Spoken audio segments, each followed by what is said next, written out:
Ladies and gentlemen, welcome to the Above the Bar podcast, where each week we belly up to the bar with a new guest, find out what they do, who they are, and what makes them great. So sit back, relax, and enjoy.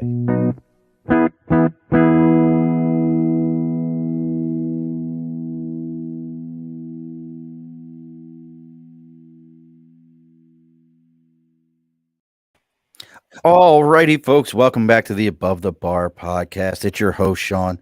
We are bellying up to the bar with, I'm going to say, podcast legend, entrepreneur, foodie, could be my brother from another mother, uh, down in hot Atlanta, down there where my favorite pizza place on the planet is. Where the first place I ever had a Scotch egg, if you don't know what that is, it will change your life. The birthplace of the Buckhead Bounce, which a brother can bounce. Look, I mean, you didn't know it. For those of you who don't know it, brother used to go to the club and bounce. We have with us Mr. S.A. Grant. Oh man, I appreciate you having me on the show, Sean. Man, that was hilarious. You didn't know brother could Buckhead Bounce, did you? Look, shit. Hey, as long as also your ass in the screen and you're doing booty shakes, we're good. No, there will be no twerking on this end. My twerk date, I will throw my back out and we will be done. There will be they'll be like, oh, what happened to him? We don't even get the show no more. He done blown his whole back out on his own. No, you gotta do it from the hospital. That's all, man. You gotta do it. It'll be straight up from the hospital bed. So, brother, I've been looking forward to this. For those of you that don't know S.A., you got to check out Boss Uncaged. That is his podcast. We're going to run his website. We'll run that along the bottom. So bossuncaged.com to check out S.A., and then he's got his podcast at podcast.bossuncaged.com. But let's go ahead and get our house cleaning done, all the important things out of the way real quick here, folks. So first and foremost, behind my right shoulder, I forgot what I was going to say. Behind my right shoulder, we've got our sticker and a cause. If you've got something you believe in, something you're supporting, I don't care what it is, whether you've got your own podcast, whether you've got a charitable organization, I don't care if it's little league baseball. I don't care.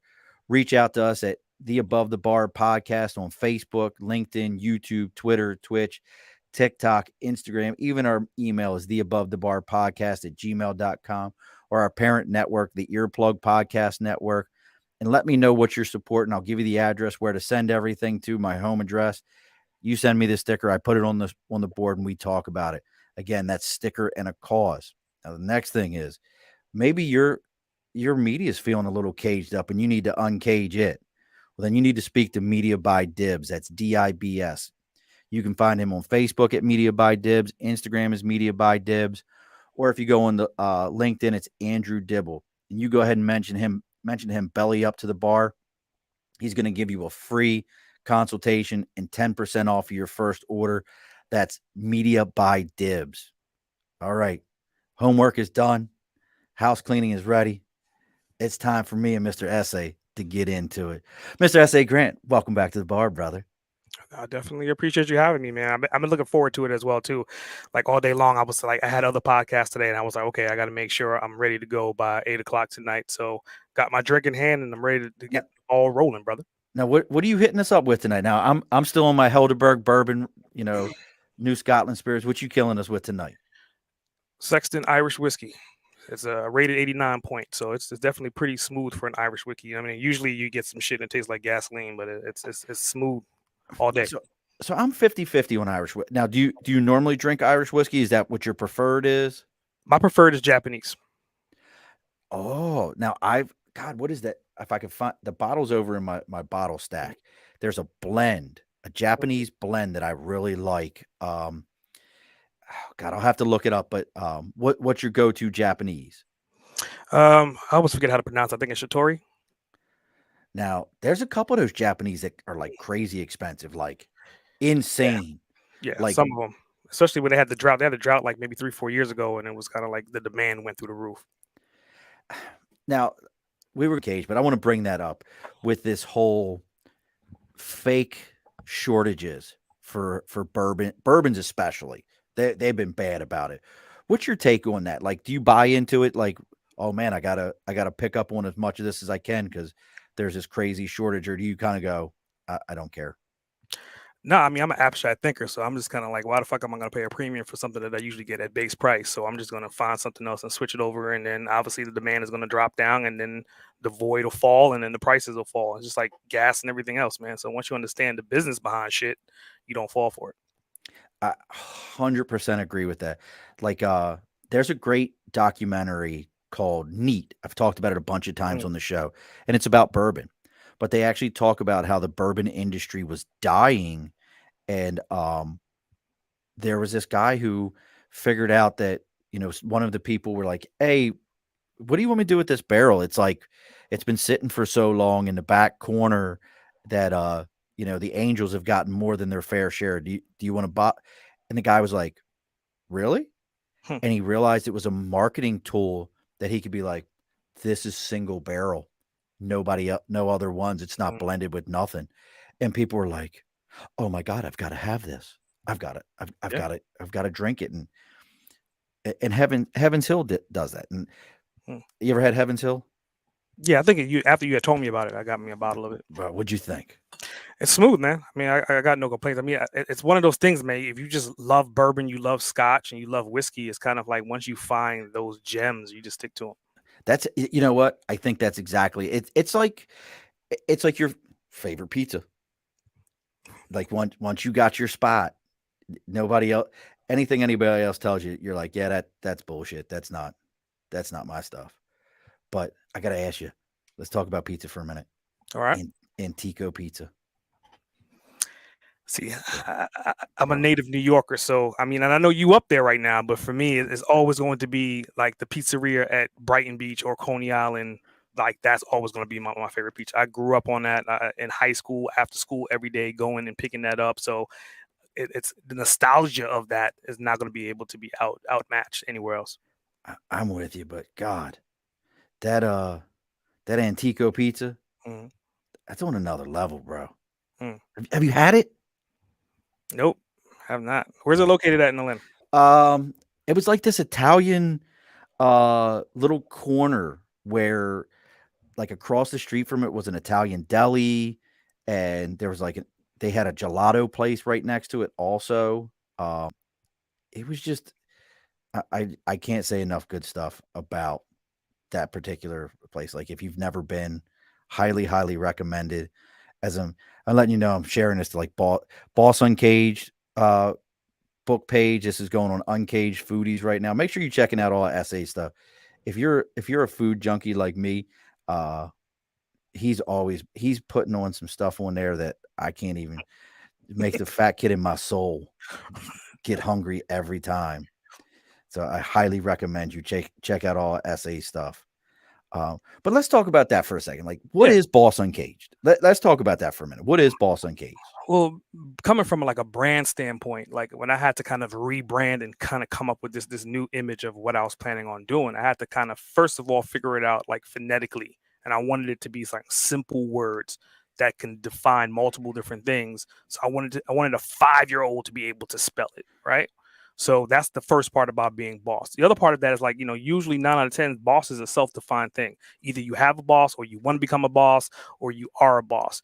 And again, my original community I was talking to were people that were underneath the regime of a boss and they wanted to break out of that cage. They wanted to break out of corporate America and to become uncaged. And then that kind of evolved into, okay, like, well, even as a boss, there's opportunities for you to become more than what you are currently right now. Like, what is your legacy? What are you leaving behind? And that's more of a long term being uncaged.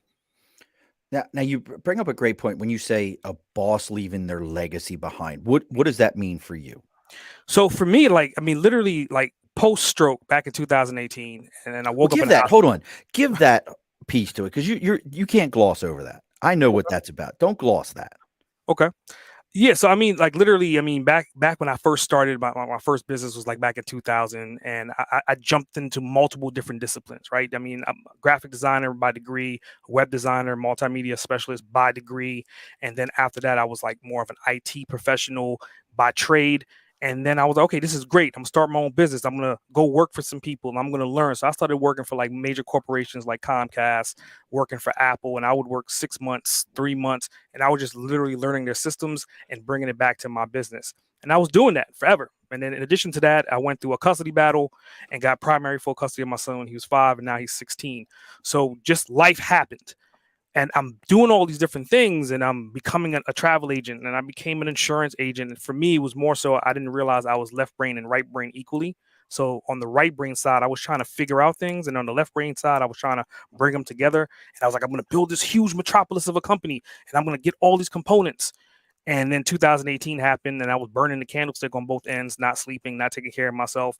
And literally, I woke up in the damn hospital with a hole in my leg, a stent in my head, and was recovering from a stroke. Brother, that's incredible. So what kind of eye opener was that for you, other than obviously life is a precious thing, but Yeah. what was that for you to be like, oh shit, I almost lost it? Well, more importantly for me is kind of like I took real pride when I got primary custody of my son. So from the time that I got him, I started like devising plans to become a full-time entrepreneur and leaving behind information or nuggets or legacy for him way before I was a podcaster. So when that happened, I was like, shit, I spent all this fucking time developing this business, developing companies and helping people, but I was not leaving the blueprint or the documentation to give to him for him to succeed me once I passed away, or for his kids to take it over once I passed away. And that's like, I was like, that's a big no-no. Like, that's how companies fall apart. If you don't have the documentation to teach someone how to run that shit, then it falls apart. And that's when my girlfriend at the time, was my wife right now, was like, well, it was time for you to rebrand yourself and do what you do for other companies, and time for you to step in front of the limelight. And at the time I was like, well, I could become a YouTuber, or I could become a podcaster. And I may not seem like it, but I was an introvert at the time. And I was like, well, shit, I'm gonna take the latter.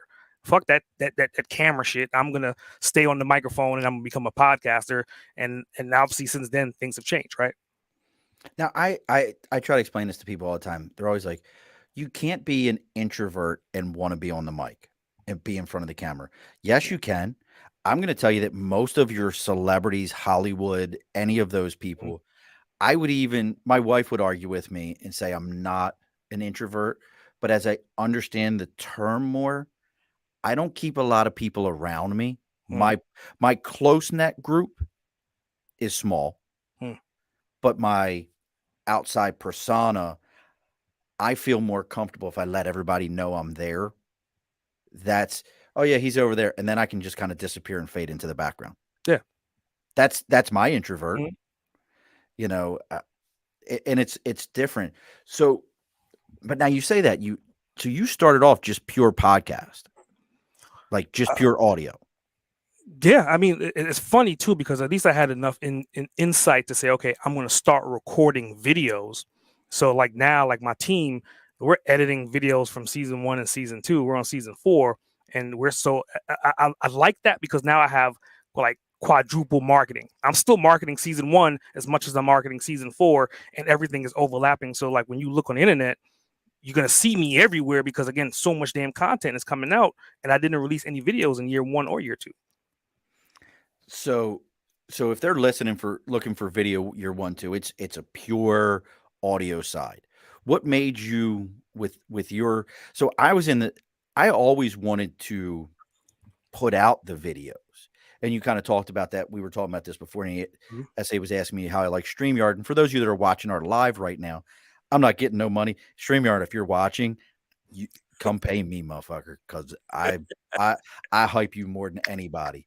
You need to come find me and pay me. I've actually reached out to them before and was like, hey, do you have like official sponsors? Like, do you sponsor any podcasts? And they're like, no, we're thinking about it. I'm like, you're playing games with my emotions. You need to, you need to sponsor me, because I talk you up a lot. But that's what, if you're watching the live right now, that's what you're watching this one. This is StreamYard. It is way better than Zoom. It is way better than, my first ones were Skype. I used to do my record on Skype, because I wanted to do an hour show, and I didn't want to pay for Zoom, and Zoom was 40 minutes. Skype was free. Can't tell you how many times people were like, I think I got Skype. Let me go look for my password. But they always found it. Yeah. Yeah. Everybody was like, all right. because they wanted to record. But I always wanted to do an audio and a visual because that's the other side. Like, I look good. I'm a good looking person. I think you should see me. That's just me. So, but what was your catalyst to kind of say, okay, now I'm going to do this video side?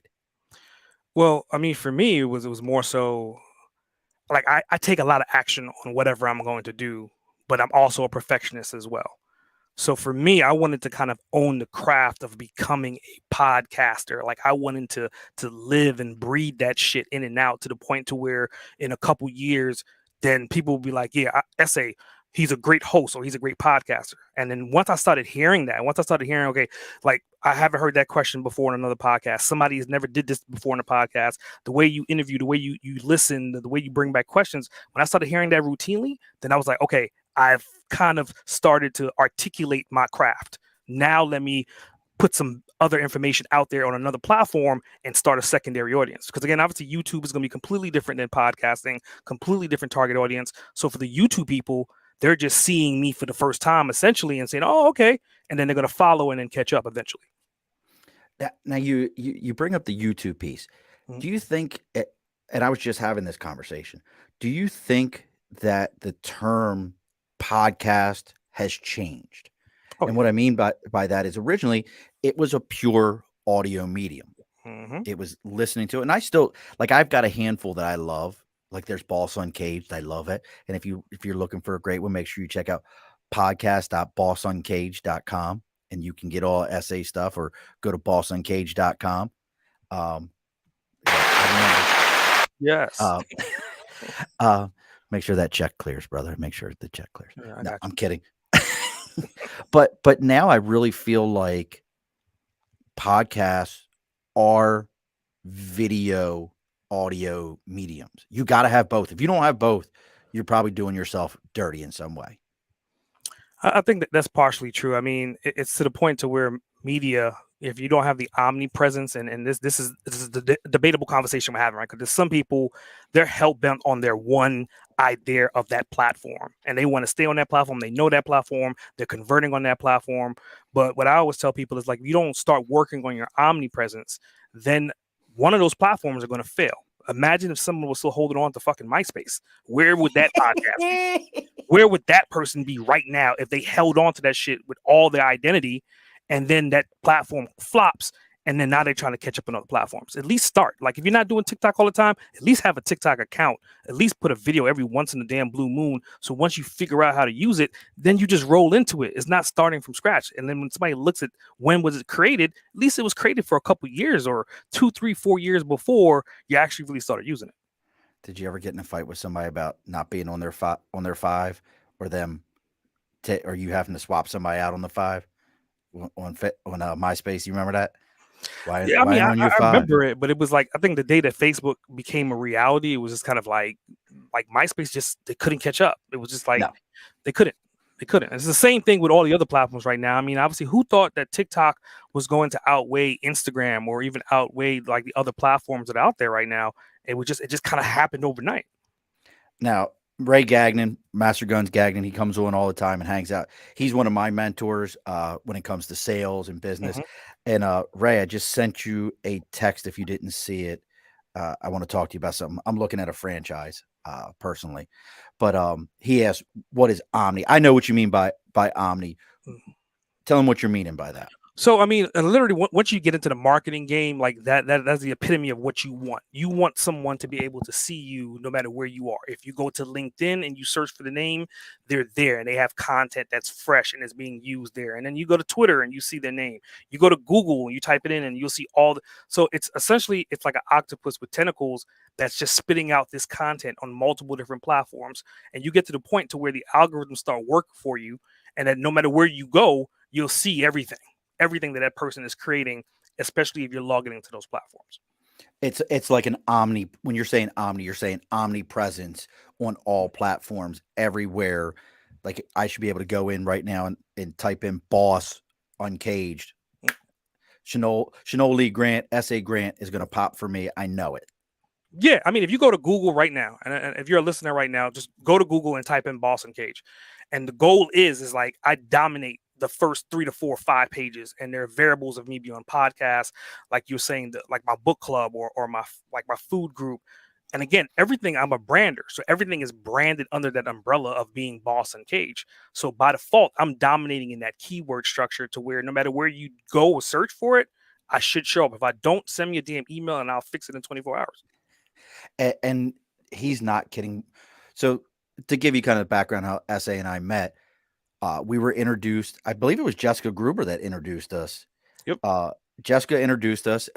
For those of you that remember Jessica, she's been on. She has her show called Paid, where she talks about how God has paid the path for people's lives and set them on a path. So make sure you check her show out. But she introduced us. And I think we went from what was supposed to be a 30-minute conversation to talking for well over an hour. And I even went back and looked at some of the ways I was doing things after that and said, I've got to adjust stuff because you're very successful. But you've figured out ways that, trust me, Jessica, and I'm the worst. I'm going to promise you I'm the worst. I'm the guy who I need a website. I know I need a website. I really have to get this done. Please don't ask me what I want on it. Please don't ask me I'm the guy who really needs to. I can tell you what it looks like in my head. I can't tell you how to get it there. And Jessica's so awesome. She's been trying to help me, but I'm like, can I get what was the one? Can I get a Firefly? Can I get the Firefly website? Like, just like throw on some pictures and the shit works.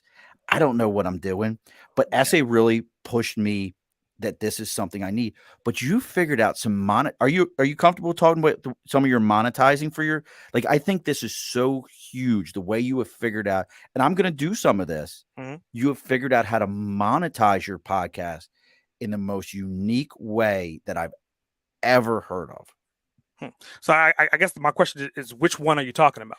Well, you could talk about all of them, but I like the way you monetize for right now. If I wanted to be on your show, I can go get on your show. Yep. But it's 270 days before my show's going to air, correct? Yeah. Yeah. But if I feel so strongly about what I'm doing, Ray, I hope you're still listening, brother, because this is an important one. But if I feel so strongly about what I'm doing and I need the S.A Grant, Boss Uncaged brand to take me and push my content out, I can get it in 3 days, right? Correct. What is that going to take, though?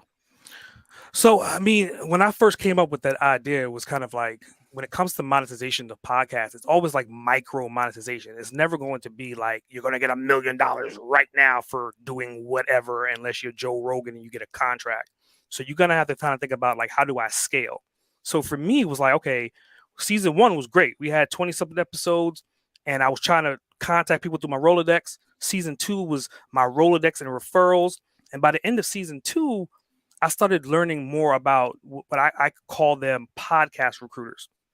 And then I was like, well, what the fuck is a podcast recruiter? How does that shit even, who the hell's paying to be on a podcast?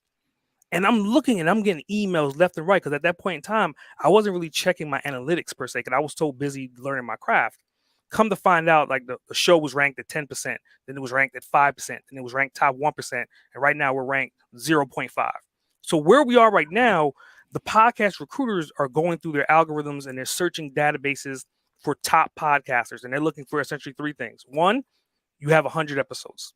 2, you're ranked on listen notes within the top 5%.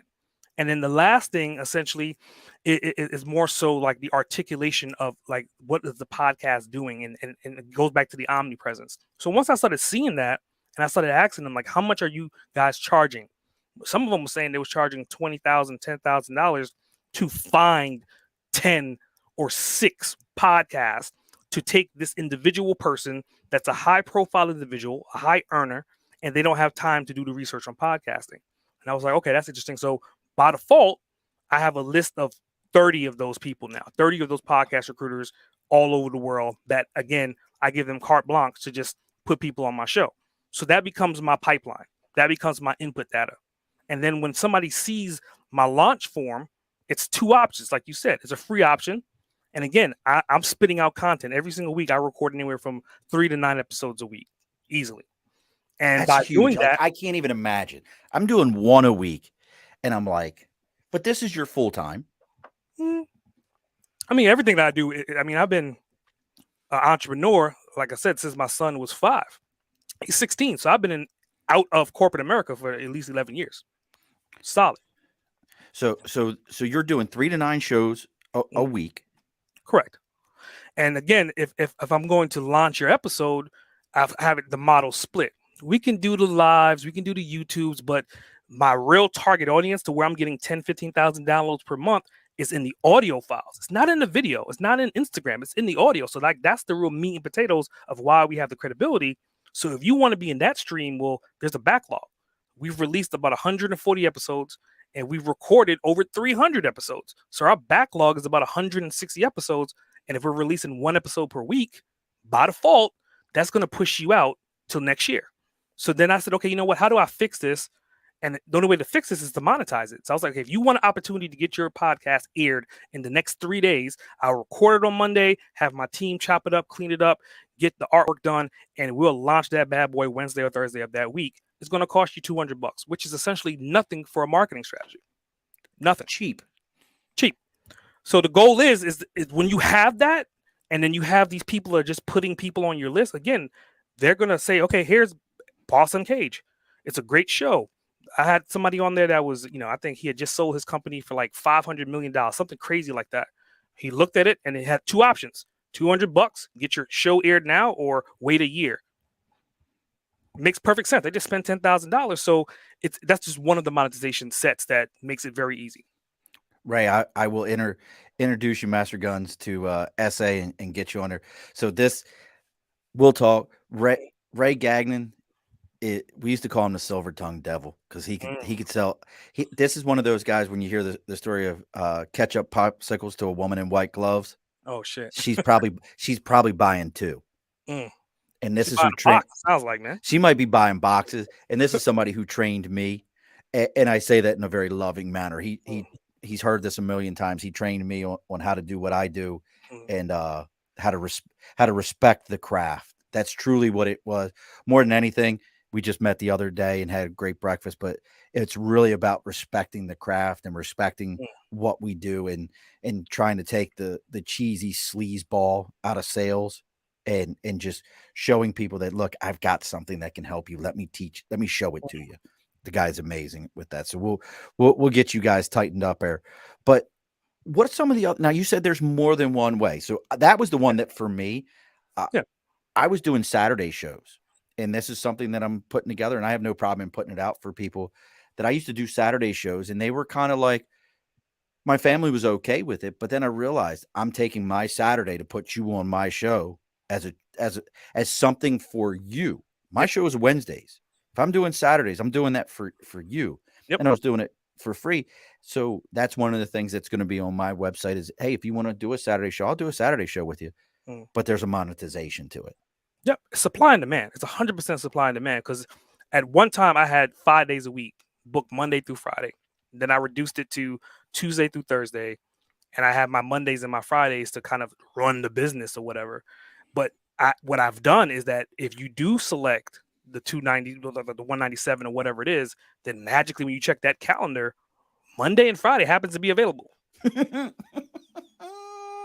see what I'm saying? So it kind of, if you want, I mean, we live in a world you got to pay to play. And I spent 3 years, like I said before, articulating this craft to make my podcast not only effective, but official, but build legacies, not only for myself, but for the person that I'm interviewing. I'm doing the research. I'm doing the due diligence. I'm talking to them about shit that they did 10 years ago. Some shit they talked about on some TED Talk when they were like 15 years old. Shit that they didn't even remember or think that I would have access to.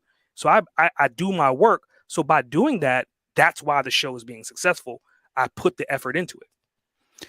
So that's interesting. So, and the reason I say that's interesting to me is it's so different from my process. And I want everybody to hear this, that if you're thinking about doing a podcast and you're listening to some of the greatest audio minds that have ever been out there, and if you don't like, I don't care if you like what Howard Stern does and Howard Stern's content, I will promise you that guy is a multimedia monster. Even to this day, he's not on terrestrial radio, but that dude still You don't get paid $500 million Mm-hmm. and now basically owns a majority stake. I believe it's a majority stake. I have to double check myself in Sirius Satellite Radio. It's unbelievable what that guy's able to do. He has a research team. Mm-hmm. I kind of think that a lot of what I do, I hope, from that standpoint, is more his way. But I feel like there's the other side to it is the Larry King way. Mm-hmm. Larry King knew everything about his guests when they came on. Larry knew everything because he came from the news side and the reporter side. Mm-hmm. And it's kind of what you sound like to me, SA, is you approach from that side. I have people all the time and they're like, "Do you sit down and research your guests?" No. What do you mean no? I know who they are, I know what they're about, I know what they're bringing to the table. But I want to be as surprised as the audience when I hear something. I would say you're doing yourself a disservice. Okay, please. And the reason why I say that, think about the first time you and I had that conversation, right? Right. Like we made a bond. Like we were communicating, we were talking, and we were like, "What's your background? What's my background?" And it took us about 30 minutes to kind of really get engulfed in that conversation. And like you said, it ran well into an hour, right? But it takes about the same amount of time offline, even more so in 30 minutes to an hour. You could do way more research. And when you come to the table, in the first 5 minutes, you can make that direct connection. In that first five, that's okay. One of the things that I do on my show is a little trick of the trade that once I realized that it worked, I was like, holy shit, it's a no-brainer. I always give my guests a nickname. And that nickname is always associated to a principle of what they do, what they sell, or a keyword that is highly repetitive on their website. That is my formula.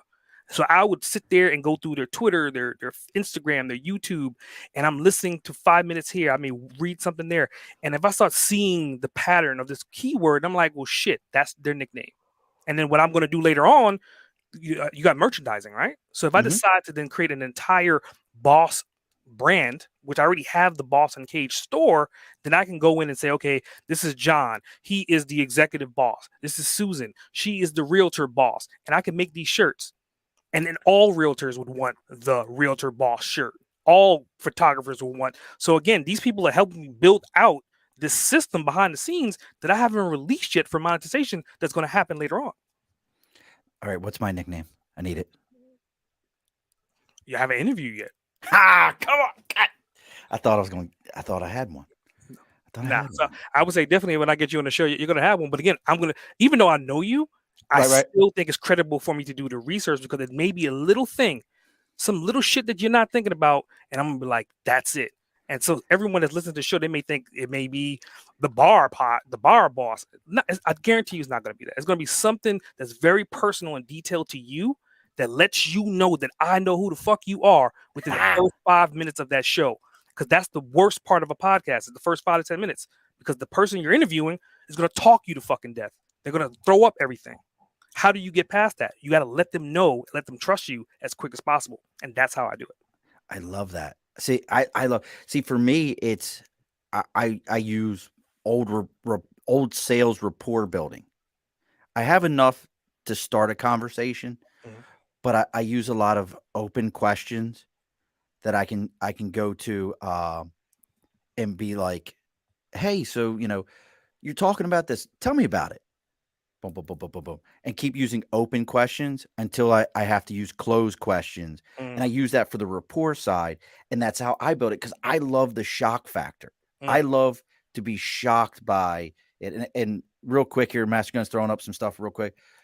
What he's talking about with what you're doing, it's gold. Far more valuable than a couple $100 for exposure. Absolutely.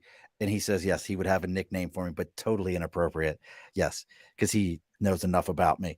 But I just love that there's different approaches. So if you're out there and you're thinking about a podcast, I love S.A.'s process. He has a process. I have a process. How many times did you see your name pop up this week on social media that wasn't yours?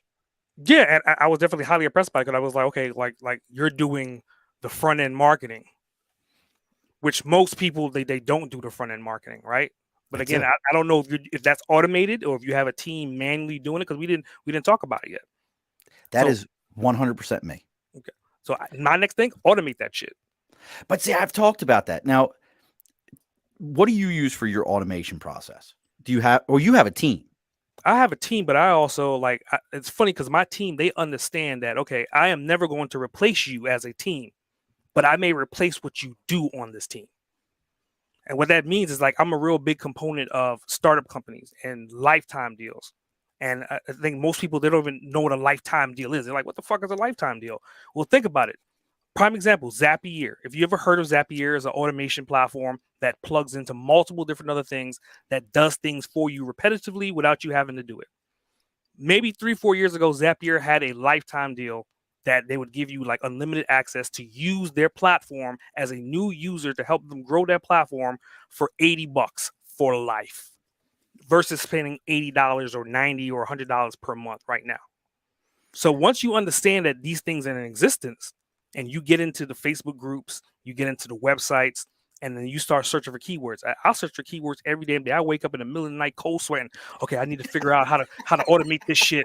And I'll type in the code word and oh, they got something. Oh, it's $49. And then I'll look at the video and I'm like, okay, who is doing this on my team right now? How is this going to help them? How is it going to save them time, make their jobs 10 times easier, or give them something that they really want to do versus doing nuanced bullshit tasks? And at the same time, I'm saving money. I'm only going to spend for that platform one time, and I don't have to pay that employee hours anymore, and I can put them on another task. So every single time I find that opportunity, I'm also scaling my business. I so agree with that. It's funny you talk about the lifetime. We were talking about StreamYard. I've been with StreamYard. They started maybe 6 or 8 months before I got on their platform. And not long, they had changed some prices, but they actually reached out to me and were like, look, if you want, we can put you on the lifetime price. It'll never change. And it was a lower price. I still got to pay every year, but they were like, we're going to go up in price. If you want, because you've been with us for so long, we'll put you at a lower rate, but you just got to pay it up now. So I did it. It physically, I pay for the rest of my life, as long as I'm podcasting, as long as I'm with those guys, $400 a year for StreamYard, which is not bad. It's a steal. Yeah, it's a steal for what this is. And there's a couple of them, like all the AppSumo stuff. That's another example. I recommend that to people all the time. They're like, if they're looking for like mail send outs, like MailFox and all that stuff, they're all part of the AppSumo group. And they're always the beautiful part about AppSumo is that like you can type in mail and there's going to be more than one application. Because you're the one that kicked me over to those guys. You're the one that sent me. Okay. I was like, it sounded like you was talking like me for a minute right there, because it's like AppSumo, it's a game changer. It's so convenient. You pay one price, rest of their life. Here it is. And I tell people all the time, if you're looking for stuff and you're looking to get into this, it really is. It's amazing. Now, I'm curious about something with Boss Uncaged, because I know I did it here. How have you seen Boss Uncaged, the podcast side to it? I know you've now we just started the book group. You've got the Boss Uncaged Foodies, which is ridiculous. Those pictures, it's bullshit. It just makes me hungry when I watch them.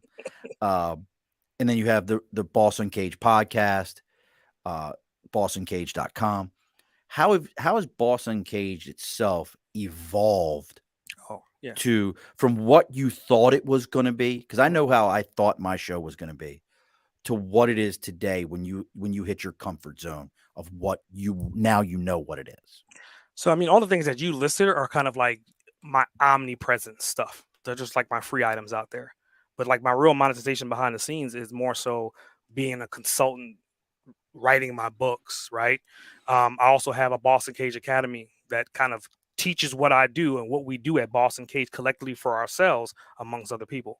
And then I'm also working on the Boss Uncaged Accelerator, which is essentially taking our business model of Boss Uncaged into podcast, and then we're doing that as a done-for-you service for corporations.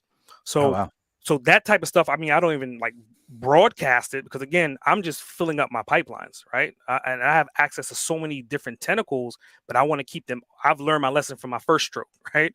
I don't want them to get too thin. Like, why? Travel agent, insurance agent, Series 6, fuck all that. I'm a media person.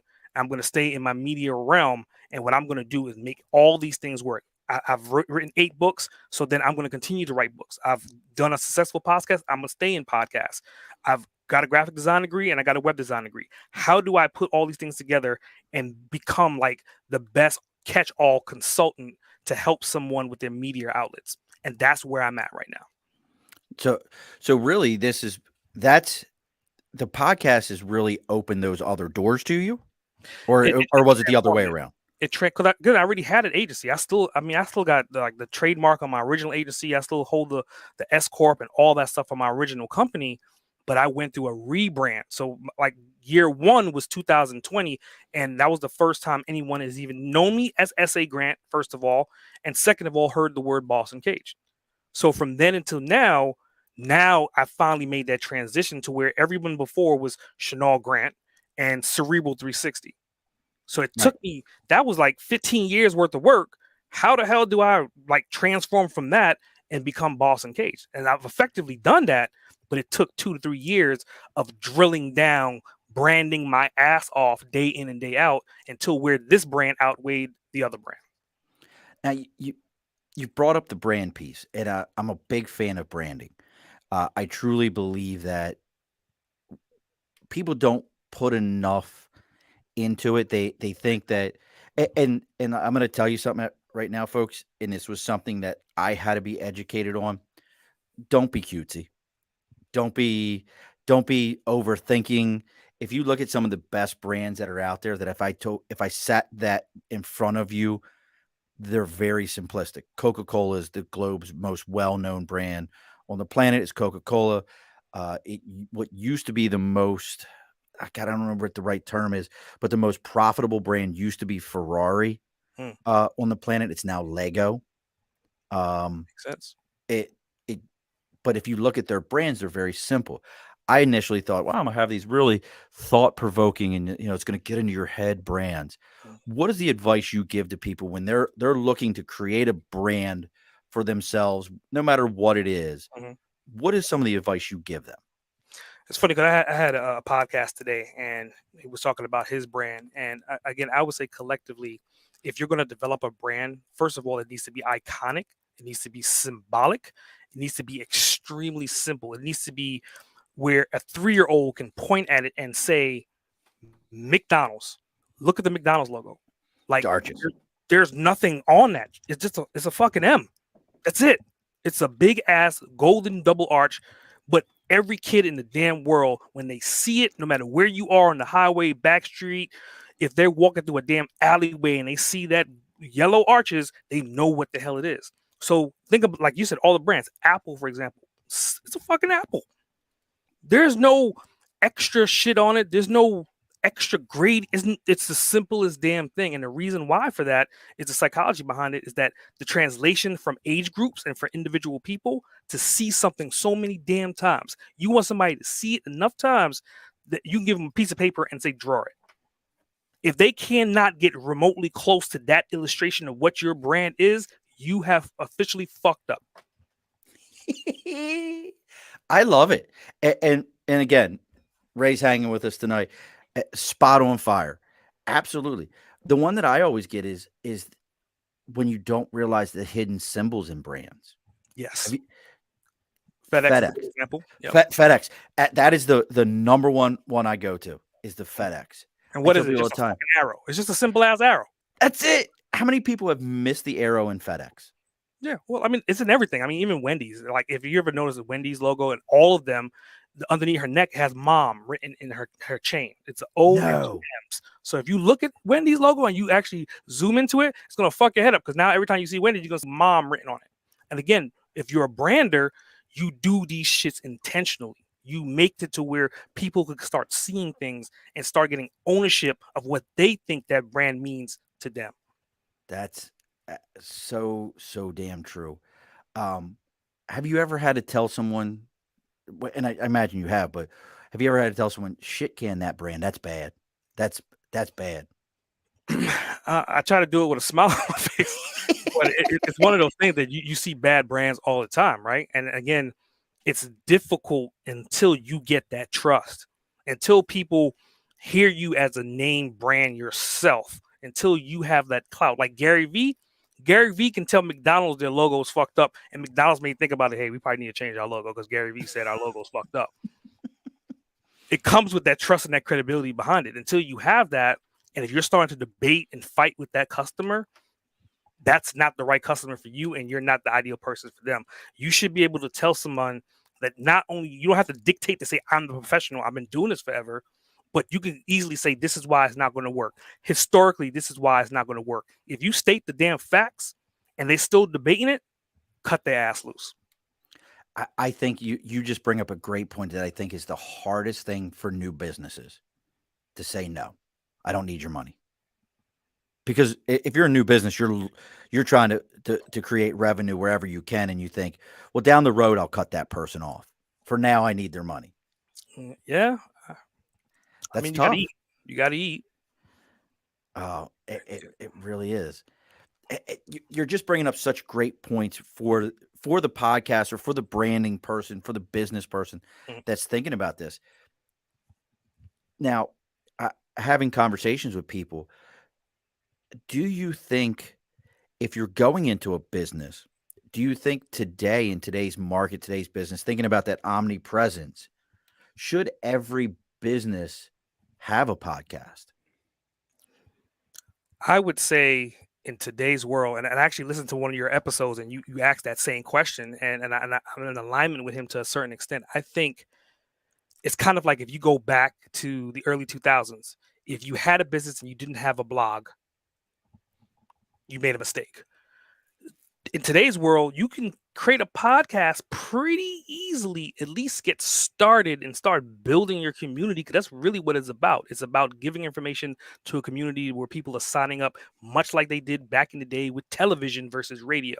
Every single day, we're going to go watch some soap opera, whatever the hell it is, at 3:00. And you wanted to be there because it wasn't no DVRs. It wasn't on demand. Well, podcasting kind of fills that void to a certain extent, right? It's that bridge between those two. So once you have that content, then you want to deliver that content very frequently enough to keep people hooked on it. And if you're not doing that, how can you do that, right? How can you not do that without having a podcast? Who the fuck goes to websites anymore? And if they do, it's usually through a mobile device or through social media.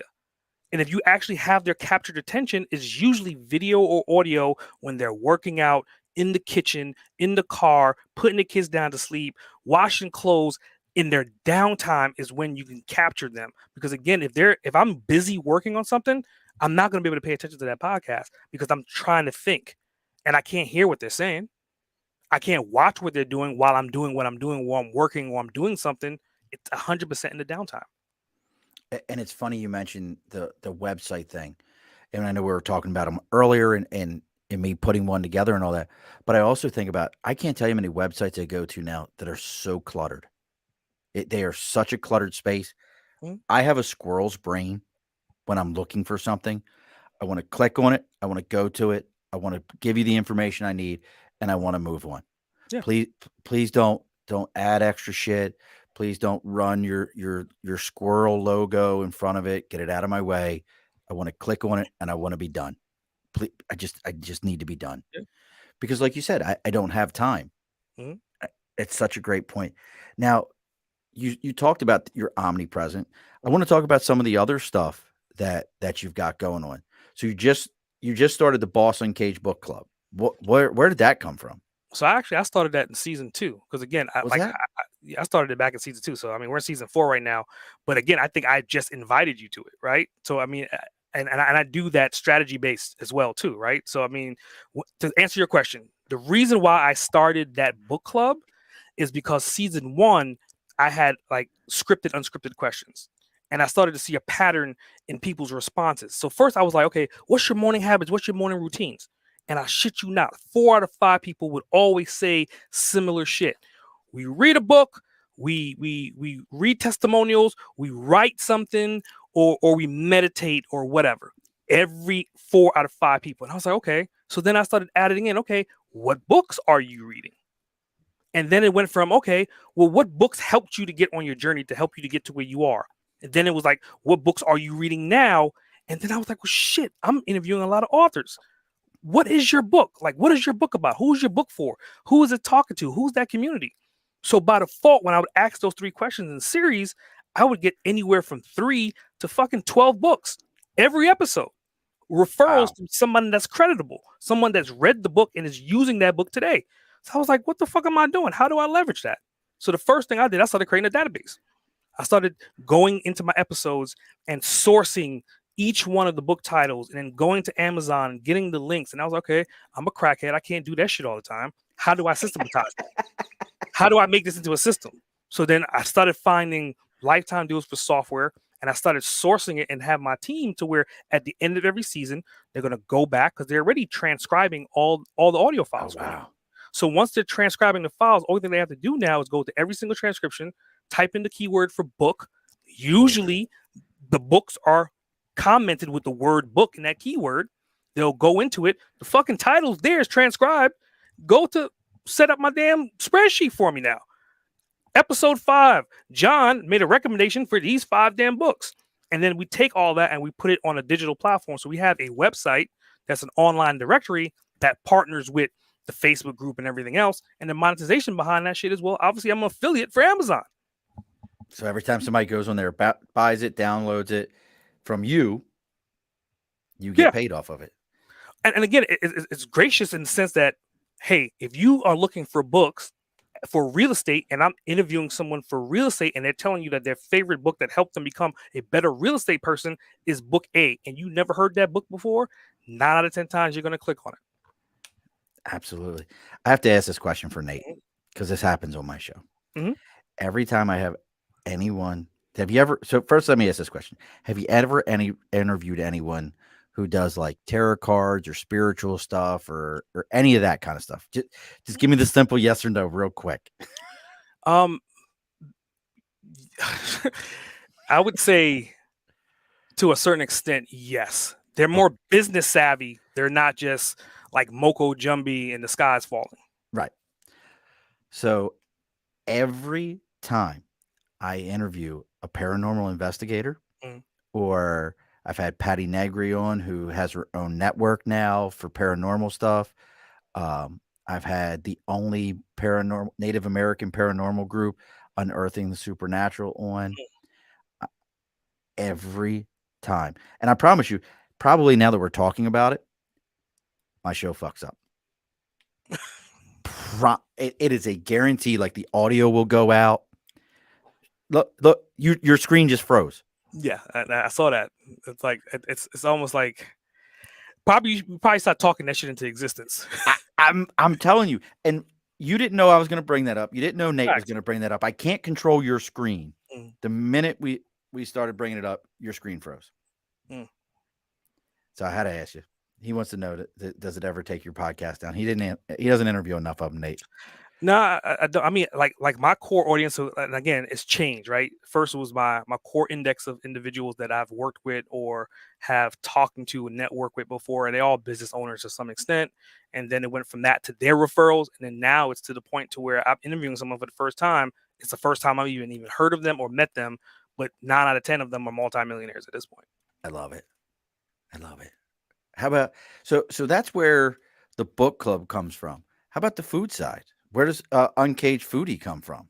So that was a rebrand, actually. So me and my guy Ike was part of that food group, and we went out to what we call Chinatown in Atlanta, and we were just eating, and I was like, dude, let's just start a food group. And I just put it up there, and the name used to be, I forgot the original name of it, and then I did the whole rebrand and became Boss Uncaged, and time went on, and then it started growing organically, and I was just like, how do I bridge these things? Because again, I'm not trying to have another fucking stroke. How do I bridge these gaps, right? How do I bridge these gaps? So the first thing was like, let me rebrand it, and I'm not going to call it Boss Uncaged. Let me call it Uncaged Foodies, because again, 2 words, simple. A foodie person could look at it and be like, okay, I'm expecting something a little bit different on here. Great. So what I'm doing on the back end now, as far as like the monetization and the long-term play on it, well, I can easily now send out emails and communicate with people like I'm doing with the book club. So what I've done with the book club is if you have a book being released, now you can come on to like the Boss Uncaged book club podcast to where we'll do a live stream, talk about your book release. But I'm only communicating with people that have already been on the show before. So it's giving them dual marketing. One episode is about them and their story. The second episode is about them and that book. And now the third one eventually is going to be about, okay, if I ask you, why is that your favorite pizza? What did your mom cook for you when you were younger? What kind of meals do you like to cook for your family? So now you have 3 levels of marketing. You have the personal business side, you have the intellectual book side, and then you have the everyone has to fucking eat. That's the commonality. Like you said, push your stool in. Everyone has to push the stool out, right? So again, everyone has to fucking eat. And once you understand that, then it's a commonality, and I could bridge all of them together and put it underneath the umbrella of being Boss Uncaged. You caught the double entendre? Oh, of course. Yeah, I mean, that's good.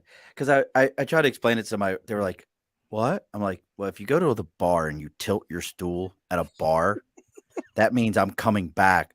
So, but the other side is don't leave your stool in the middle of the aisle. And they're like, okay, well, I don't understand the double entendre.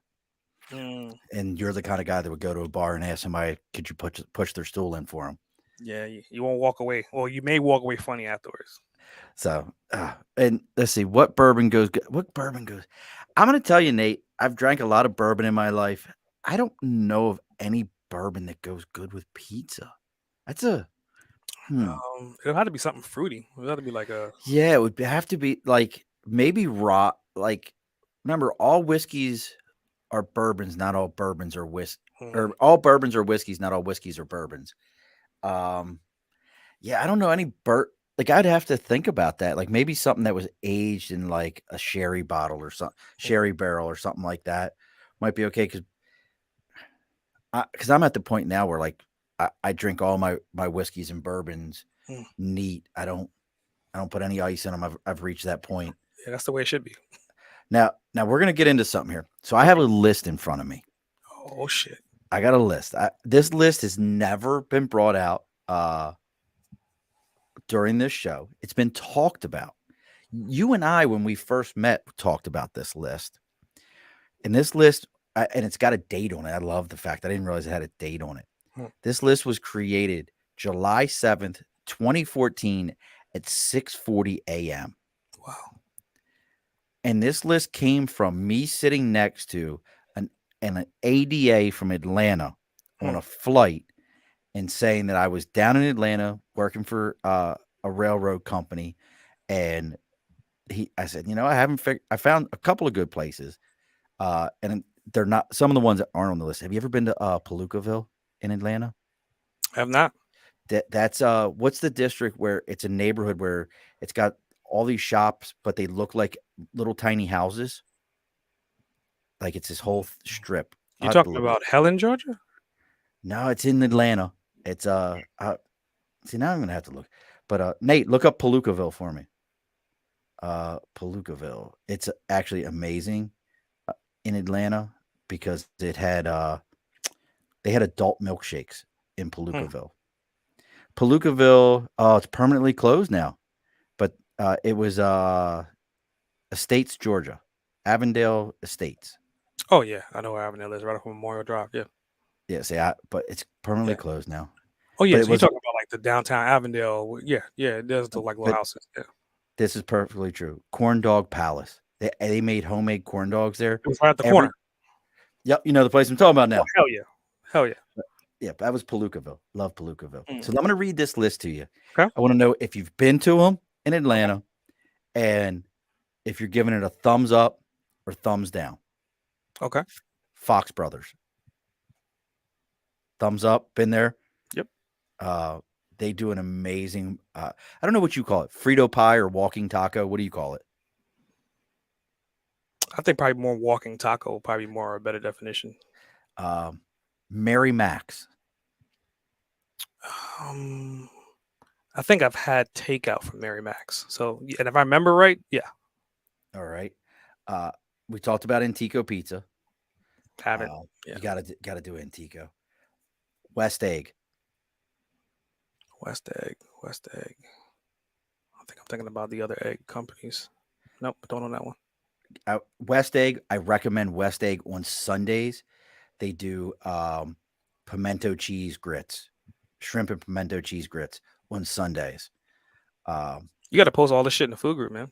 I'm gonna have to. I'll do this list. When this is over with, I'll Yeah. put this one here. Taco Rey del Sol, phenomenal. Mhm. Like some of the best tacos I've ever had. Nuevo Laredo, Nope. Atlanta Fish Market. I give Atlanta Fish Market a lot of credit Mm. for, and for those that don't realize it, Atlanta is a landlocked city, Yeah, extremely. and they've got amazing seafood at Atlanta Fish Market that they bring in. Yeah, it's a premium for it as well too. So Oh, you pay. Don't get yeah, that twisted. you definitely But there's pay. an amazing comic book store around the corner. I don't remember the name of it, but down the block there's a really impressive comic book store. Flying Biscuit. Yeah, I mean, flying biscuit is an acquired taste if you like dry ass biscuits, but the biscuits are well seasoned. I'll give them that. So it's kind of like it's kind of La- the commercial now. So Last two that aren't on the list. Varsity. oh yeah, of course. I mean, that's just kind of like if you went to Coney Island, you're not gonna go to fucking Nathan's. I mean, it's the same thing here. How amazing is Varsity? What do you have? What do you have? What do you have? What do you have? What do you have? Yeah, How amazing. Like I love Varsity. I almost got in a fight in Varsity. it must have been the one in Atlanta. Oh, absolutely. The one downtown Atlanta. Fresh out. I was still actually in the Marine Corps. Like I had not like completely EAS'd yet. I was with a buddy of mine, Terrell, and some college girl from Georgia Tech. And if you didn't know, like Georgia Tech is right next to Varsity. Literally. I was standing in line and she tried to walk around me. I looked at her. I was like, "Where are you going?" "I'm gonna get in this line." I'm like, "You can get in the back of it." "Who are you?" I was like, "You definitely picked the wrong cat today." like, please don't look at me and look at who I look like and think I'm that guy. I'm not that guy. She took her ass to the back of the line, talking shit the entire time. And Terrell was like, my boy Terrell's from Jacksonville, Florida. Terrell was like, he's like, "Murph, what the fuck are you doing? What are you doing?" I'm like, you thought she was getting up here? Yeah, that ain't happening. Other spot in Atlanta that I love. Have you ever been to Chick-fil-A Dwarf House? Yes, I've been there. I mean, it's kind of like a nuance to Atlanta, right? I love you, S.A. Yeah, You might have just become one of my closest friends in the well, I'm world just right now. saying it's like Chick-fil-A is based in Atlanta, so it's kind of like saying, "Have you ever flew on Delta?" But I'm saying, like, the Dwarf House. Like Yeah, the yeah. I mean, Dwarf House is different. yeah, it's different. I mean, it's You can comical. buy a burger there. Yeah, yeah, it's different. But One of the greatest food things that ever happened to me happened at that place. I'm listening. Okay, so Terrell, I'm telling you, Terrell's like fam, and we're hanging out there, and always listen to the waitress, and always listen to if she got a little sass to her, Mm. she knows her game. So the waitress walks up to Terrell and I, and she goes, we're looking on the menu. We're like both blown away that we're sitting at a sit down Chick-fil-A restaurant with a menu, just completely blown away by this. And she looks at us and she goes, "Y'all want to try something good?" And Nathan and Terrell and I are like, "Well, yeah, obviously."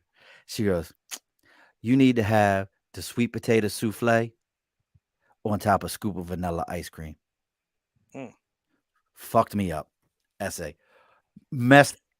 She brought out this vanilla ice cream, good vanilla ice cream, Mhm. with a scoop of warm sweet potato souffle with the marshmallows in it Mm. on top of it with a little bit of crust, like brown sugar, like Yeah, crust on top of it. Hmm. Bro, It's a game I'll changer. put that. I'll put that dessert. Like, I know you're gonna get ready to leave. I know you ain't that far away. I know tomorrow it's already 9 o'clock. I know tomorrow you're gonna drive up to Dwarf House talking about, "Do you have this?" Brother, it was unbelievably good. Hmm. I tell people all the time, I think Atlanta is one of the best unsung food cities in America. I would have to concur with that. I mean, it's so many different sub cities and subcultures to where it's becoming more and more like a New York or a Barcelona or an LA to that extent. It's getting very diversified, and you could find random shit that you would not be able to find anywhere else. Well, you guys got a big Ethiopian population. We got a pretty big, a little bit of everything. I mean, I think Buford Highway is the strip, right? So Buford Highway, like we got Koreans, Japanese, Chinese. We have like so much other different cultures that flock to that area as well. So you could literally get a Peking duck fresh in one window over here, and go get some yucca roots over here, and like literally all in Oh, that one strip. I love it. That's why I say, and they never do food shows in Atlanta. Them food shows are never in Atlanta. Like, and if they are, it's somebody's barbecue joint that, there's one over by the airport that's real good. I've seen on a couple of food shows. I can't think of the name of it. But yeah, you never get enough out of Atlanta. So I'm gonna tell everybody, if you get a chance, go to Atlanta. You can go see a Braves game if you want to, I guess. I mean, all Yeah. right. But you could eat your soul away. And we talked about a Scotch egg at the beginning. Um, the Scotch egg is one of the most glorious thing. It's a hard-boiled egg wrapped in sausage, fried with a dipping sauce. Oh shit. Um, a Scotch egg would change your life. It's just one of the best appetizers ever made Mm. is the Scotch egg. Again, hard-boiled egg wrapped in sausage, fried with a dipping sauce. Oh shit. Yeah. And and then they got a great beer down there.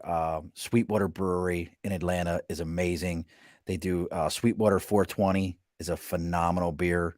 So I recommend that also. And it's an ale. It's not an IPA, it's an ale, I Yeah. believe. What's your thoughts on sours? 'Cause we got some sours coming out of Atlanta nowadays too. Dump that shit in the toilet and get rid of it. It is so I- I'll get into this. So my wife and I have a phenomenal wife. She is down if we want to go somewhere, and I'm like, babe, we're going here and we're gonna try this. Like we have great breweries up here. Omegang's one. They did all the Game of Thrones beers was Mm. Omegang. One and the other one we have is called Ithaca. Ithaca Brewing up in Ithaca, New York. There's a big college town. So we're there and I'm looking, I'm like, everybody's talking about these sours. Fuck, I'm gonna have me one of those. Bro, do you drink kombucha? Yeah. I That's why actually you got like sours. That's why you yeah. like that shit. Yeah, I actually got into that shit recently, so it was just like it's a whole Ugh, ball game. But I mean, ugh. I drink seltzer water too, or if you go I to, like seltzer. you know, I water with bubbles. I love seltzer water. I Mm. I will drink seltzer water all the time. I think it's phenomenal. Kombucha tastes like armpit, and sour tastes like you just poured like my beer through a dirty gym sock and Oh wrung that shit shit. out. Wrung that shit out. Talking about like here, and that's some what are they called? The guys that wear the glasses with no lenses in them. There's you know the term. What the hell's that term? It's like a whole group. Like they Purple like want to look like what? lumberjacks, but they can't cut no wood. Oh, okay. Oh God, I can't think of the right term. Hipsters, Mm. hipsters. That's some hipster shit. Like, ha, ha, I'm drinking a sour. You're drinking dirty piss water that somebody seltzers up for you. Please keep that. Oh God, it is so gross. Oh shit. Oh, Talk about dropping a solid ass opinion. oh God, I can't. Like, bro, they're so gross. Like, I can't. And I'm a firm believer. Like, I'll try again. Like, Mm, like maybe the first one I had was bad, and it just wasn't for me. Like, I mm, know people that don't like IPAs. And I'm like, "Hey, yeah. if you don't like IPA, I completely understand it. Tell me which one you had." "Oh, I Mm, had whatever local." I tell them, "Hey, try Sip of Sunshine from Lawson's Brewery." mm, Sip of Sunshine from Lawson's is for the longest time was like one of the number one. And what they do is all of Lawson's stuff is shipped cold. It's made mm. cold. It stays cold from the minute it's made and it's shipped cold. You can't, I know the local company here in Albany that ships Lawson's, and we've talked about it. They're like, for us to be a Lawson's distributor, we had to promise that their beer would always stay cold. Hmm. Sip of Sunshine from Lawson's will change your life when it comes to IPAs. But my son, who's down in Orlando, I could give him that, and he's like, "Dad, it still tastes like fucking shit." Fair enough. Yeah. Yeah. Fair enough. I mean, it's But acquired taste. I mean, a terrapin is one of those things. Is like once you learn to love it, then you love it. But if you don't like it, it tastes like a damn rotten tire. So oh God, it's like oh God. And people who drink it the first time are like, "Oh, this is amazing." I'm like, "You're lying. You're lying." It's like bourbon. The first time you ever tried bourbon, you were like, "Oh, my gasoline. whole entire face is on fire." And yeah, exactly. I just sipped gasoline. What are you doing to me? Mm. But once you get that acquired taste for it, it's a game changer.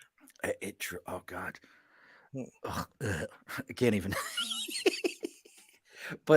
but see, I used to like do you still like okay, Mhm. look, folks, if you're still hanging with us, I appreciate it because this is the way the conversation went with SA and I the first time we met. We Mm. just went in some left turn shit. Do you still drink any what would be like cheapy beers? Fuck Do you no. still like no, nothing. Like that whole 40-ounce shit is out the fucking door. St. Ives No. Crystal Brew is out the fucking door.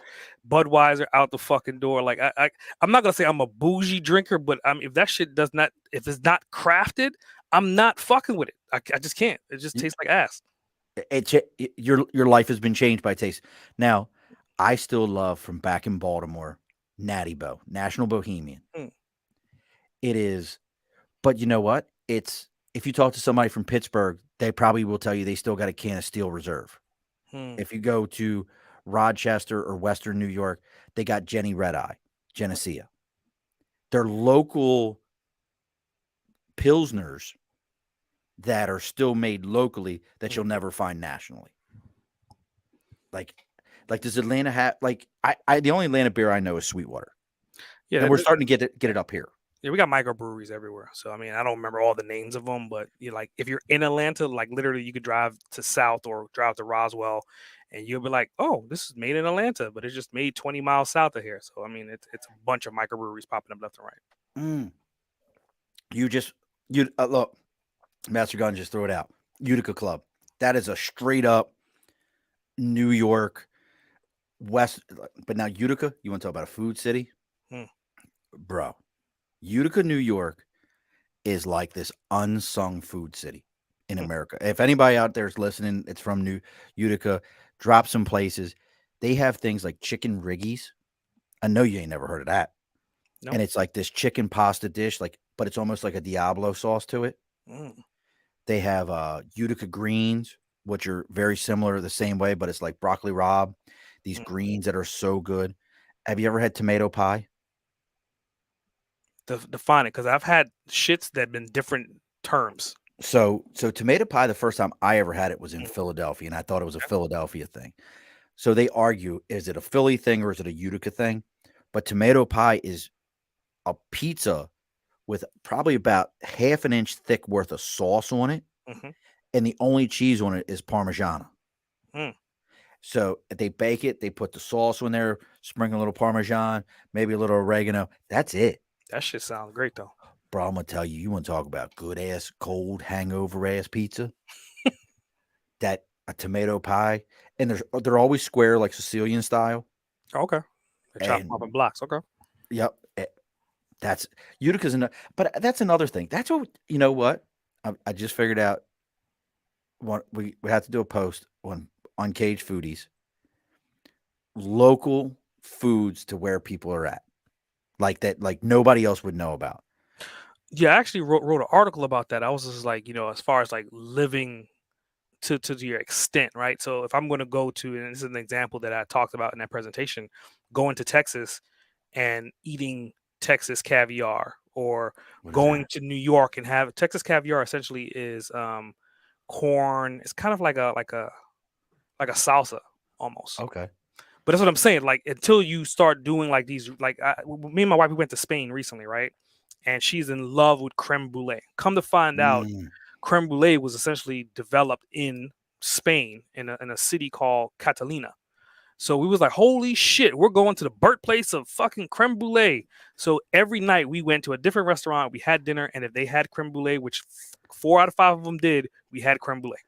that's awesome. So it was just kind of like, once you kind of find the regions, like, have you ever had a Manhattan in Manhattan? Have you ever had a Boston cream pie in Boston?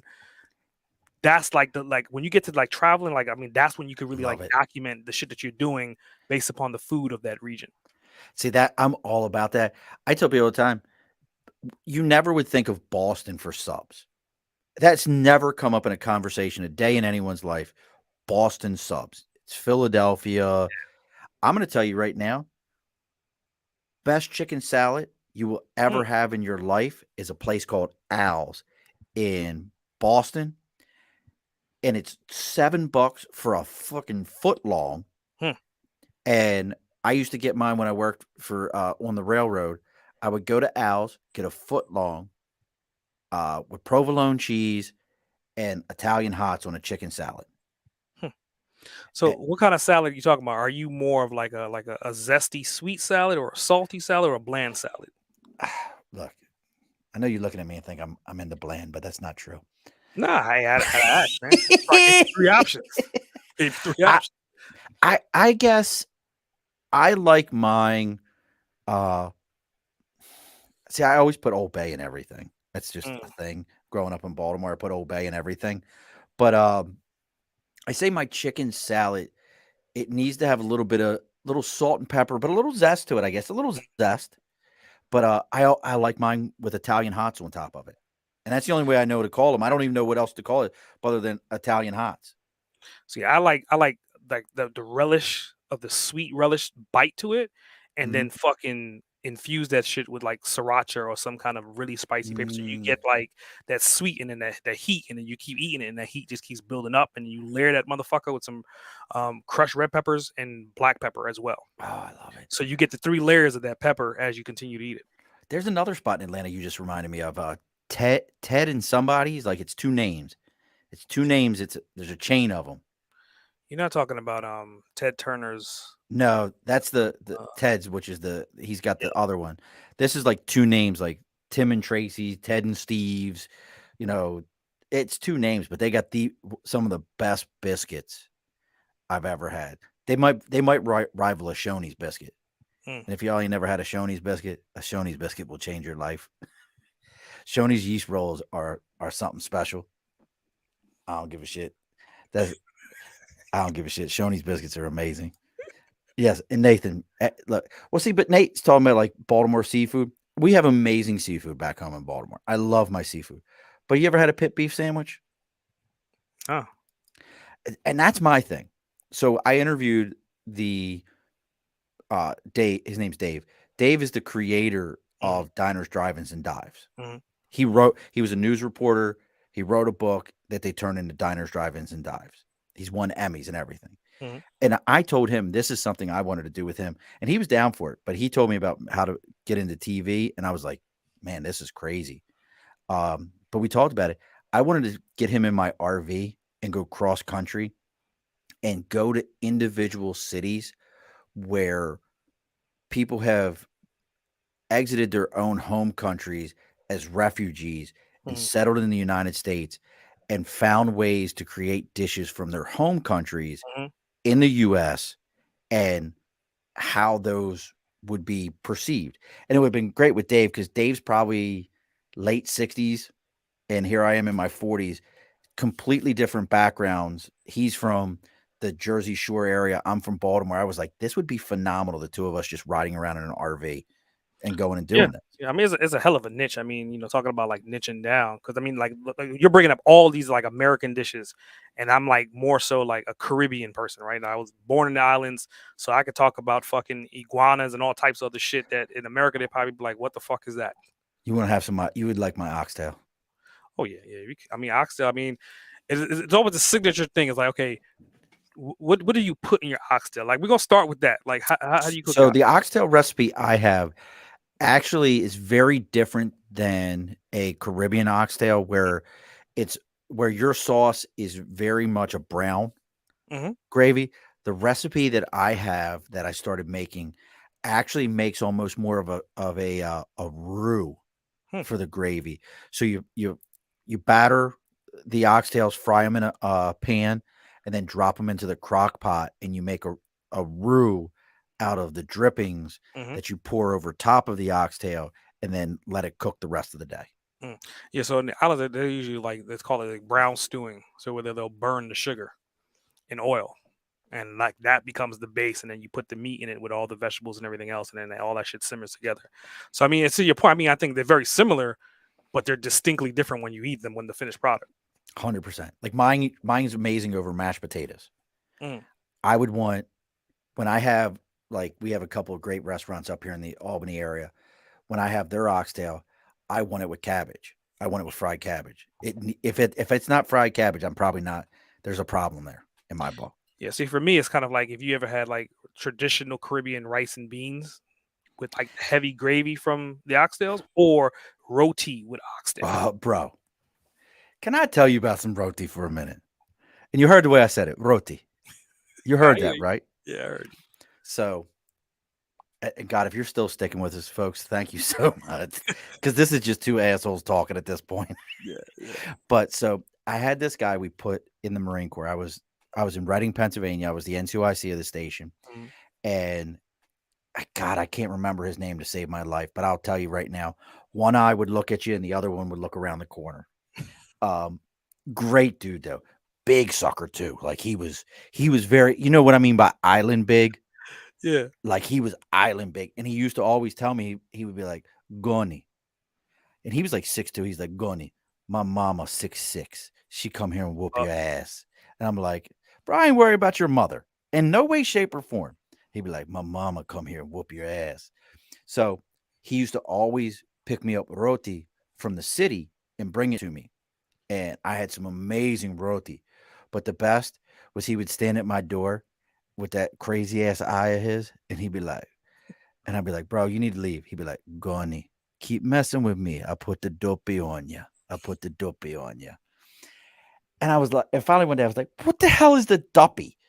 What mm, the hell? He's like, oh, you don't know the duppy. The duppy's an evil spirit. He come for oh, you, Goni. And I'd be like, bro, your 6'6" mom and your duppy need to get the hell out of my office. But he was a great kid. where was he from? He was I want to say his family was like Trinidadian. Yeah, so am Uh I. So yeah, I want to say that's where they were from, but he used to always be talking about I put the dopey on you. mm. And I was like, it, It's funny when you talk about like multiple dialects, man. And like I think U.S. is the same shit. Like the Southern dialect is completely different than the Midwestern versus the up north. So it's the same thing in the islands. It's like this diversity of the same shit said in different ways. well, I grew up in the mid-Atlantic. Mm, Growing up, Baltimore, Delaware, Pennsylvania, that mid-Atlantic area, completely different than anything else. mm. We're so different. And it's funny when I'm up here in the New York area, can't tell you many people will be like, "So you're from like Georgia, right? Like from Georgia?" I'm like, "Nope, Nope. nope, not in any way, shape, or It's form." a whole different swang, man. And they're like, "Really?" And I'm like, "I'm from Baltimore." They're like, "I would have never known." So we're gonna get right, brother. You and I could probably do this all night long. I mean, I don't book anything after 5 o'clock. So I L- mean, so And you I got don't book anything before then. so uh, kids get put to bed, and I do my thing. So how often? What days? I know we have shows on Tuesday, Wednesday, Thursdays when you're recording. mhm. What are your release dates?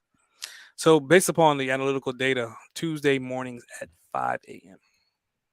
Tuesday mornings, 5 a.m. New show will come out.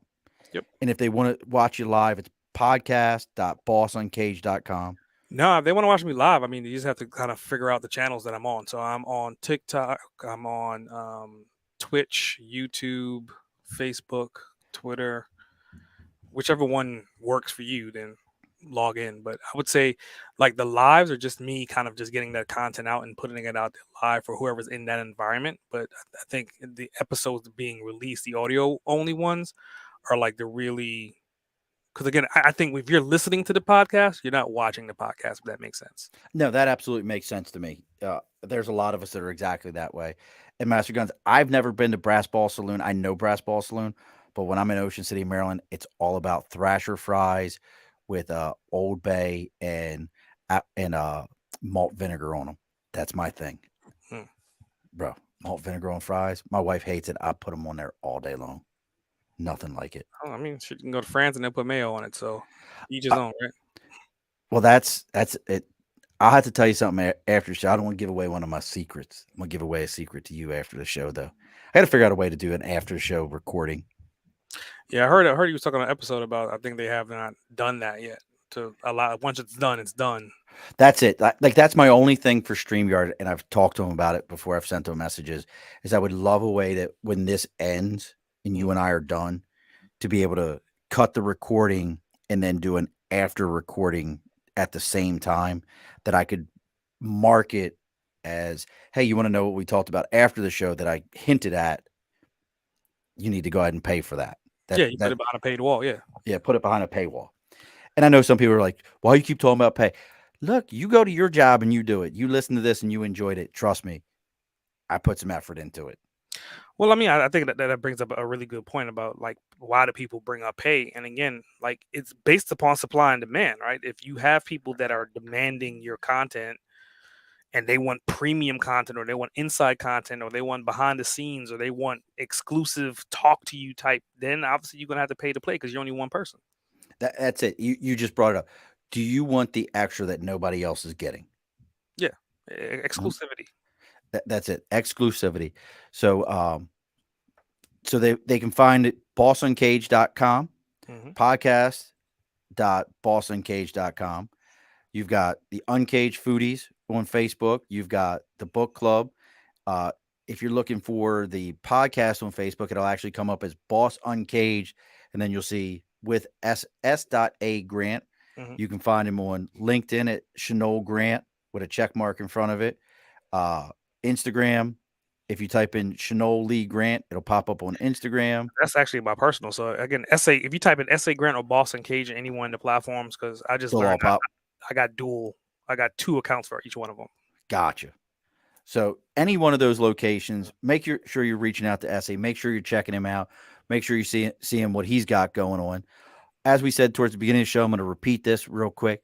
If you've got a sticker and a cause, you got something you're supporting, or you got somebody that you think might be a great guest, and you think might be good on here, like my man Nate, he's getting ready. I want to make sure I plug this for him because he always takes good care of us. He's getting ready to be on another pair. He's got involved with a paranormal show, and it's called Funhouse.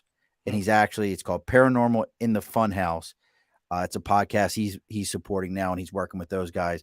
He's great at finding guests. So make sure you check out that. He's actually going to be on that paranormal network. So make sure you check him out. And I just recorded an episode with our former guest, Devon. He's got a show called Drugs. Oh God, I just forgot the name of it, but it's Sex, Drugs, and Jesus. He's got a podcast called Sex, Drugs, and Jesus. Very interesting gentleman who very worth checking out. Thanks, Master Guns. I appreciate it. So make sure you check that. That's coming out September 15th. You can listen to me on that one. Make sure you check out all SA stuff. You can go see what he's got. Make sure you come like, share, follow. If it's the first time you found us through SA, please give us a like, follow, share. We're on everything is the Above the Bar podcast. That's my branding. I made sure that everything said the Above the Bar podcast and had this beautiful face wearing a fedora. Look at his face. Face on only an inmate could love. I'm catching up to you. I'm getting there. I'm getting there. You get, you know what? I even got into God. See, this is how this works for guys like us. I even hooked up my buddy. Be on the lookout in Movember. If you don't know what Movember is, that's the no shave November stuff. I was just talking with Doug from over at Doug Smythe from Phoenix Shaving. I think we're going to do a giveaway in Movember for some facial hair care products. And he's got some high quality. I've now gotten his hand, like hand-free wash. It's called he's got one called Diver Down. And bro, I put it on before I go into meetings, and it always smells like I just got a fresh haircut. Do you know how like everybody loves the smell of a fresh haircut? Yeah, it's a distinct smell for sure. It's like a new car, man. That's it. So I always feel everybody's always smiling when I see them. So because I'm gonna blame that. So don't go away after this. We got a couple things I want to talk to you about, brother. But as we do on every single episode, this is something that has to happen. The guest always gets the last word. So what's the last word for us? Wow, last words. So you're talking about like insightful words of wisdom to leave behind for someone, whatever the hell I want to, right? Whatever the hell you feeling. I would say, I mean, you and I, we talked about a lot of different things in this particular episode, and I think we dropped a lot of different insight, jewels, and nuggets. And the only thing I want people to do is to take action on it. I mean, taking this information in and making notes, not doing anything with it is fucking pointless. Take action on at least one thing that we've said. Start with one step and build from there. Because again, I wasn't always a podcaster. You weren't always a podcaster. I wasn't always an entrepreneur. You'll figure the shit the fuck out the faster you get to doing it. Alrighty, folks, be sure to push your stool in. This has been an Earplug Podcast presentation, found on earplugpodcast.com, iTunes, SoundCloud, and wherever your favorite podcasts are found.